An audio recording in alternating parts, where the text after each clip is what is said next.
नमस्कार मित्रांनो.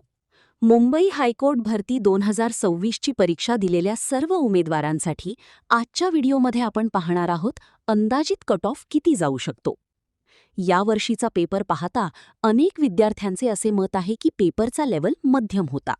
काही प्रश्न सोपे होते तर काहींनी वेळ घेतला. त्यामुळे कट ऑफ जास्त जाण्याची शक्यता कमी दिसत आहे. आता जर आपण कोणत्याही आरक्षणाशिवाय म्हणजे ओपन कॅटेगरीबद्दल बोललो तर अंदाजित कट ऑफ 61 ते 63 मार्क्सपर्यंत जाऊ शकतो. ज्या विद्यार्थ्यांचे मार्क्स या रेंजमध्ये आहेत त्यांची पुढच्या स्टेजसाठी निवड होण्याची चांगली शक्यता आहे. तरीही मित्रांनो, हा फक्त अंदाजित कट ऑफ आहे. खरा कट ऑफ विद्यार्थ्यांची संख्या, पेपरची डिफिकल्टी आणि एकूण परफॉर्मन्सवर अवलंबून असणार आहे. जर तुमचे मार्क्स 60+ असतील तर पुढच्या तयारीला आत्तापासून सुरुवात करा.